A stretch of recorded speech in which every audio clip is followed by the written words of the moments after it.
জনগণকে নতুনভাবে লড়াইয়ের আমরা আহ্বান জানাচ্ছি। জনগণের উপরে একটি জুলুমতন্ত্র চাপিয়ে দিলেন ডক্টর ইউনূস। আপনি যেই ধরনের ইঞ্জিনিয়ারিং এর সহযোগিতা করেছেন এই ভিন্ন বাংলাদেশ, এটা ইতিহাসে মনে রাখবে। ইঞ্জিনিয়ার তারেক রহমান প্রধানমন্ত্রী হওয়ার দিকে যাচ্ছে। তারেক রহমান উনি যেই ধরনের ইঞ্জিনিয়ারিং করেছেন, যেটার মধ্যে এস্টাবলিশমেন্টেরও অনেকে অংশ ছিল এবং প্রশাসনেরও অনেকে জড়িত ছিল, এটা আপনারা জনগণের উপরে একটি জুলুমতন্ত্র চাপিয়ে দিলেন।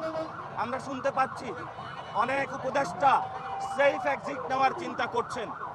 আমরা দেশবাসীকে আহ্বান জানাবো, উপদেষ্টাদেরকে আহ্বান জানাবো যে সেফ এক্সিট নেওয়ার আগে সম্পদের হিসাব বিবরণী দিন। জনগণের সামনে কি কাজ করেছেন এতদিনে সেই বিষয়ে আপনাদের সালতামামি প্রকাশ করুন। এবং ডক্টর ইউনূস, আপনি যেই ধরনের ইঞ্জিনিয়ারিং এর সহযোগিতা করেছেন এই ভিন্ন বাংলাদেশ, এটা ইতিহাসে মনে রাখবে।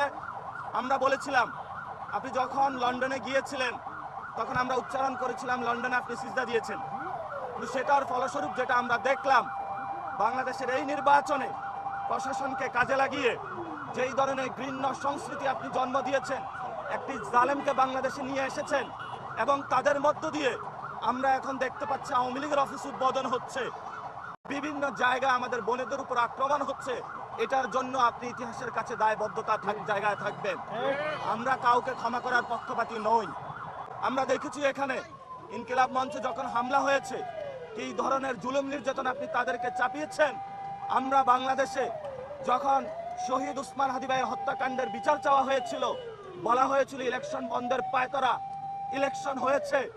আমরা এখানে শহীদ উসমান হাদি ভাইয়ের চত্বর থেকে বলতেছি বাংলার জমিনে শহীদ উসমান হাদি ভাইয়ের হত্যাকাণ্ডের বিচার হতে হবে। যদি ওই হত্যাকাণ্ডের বিচার হতো আজকে আমার বোন গণধর্ষণের শিকার হতো না।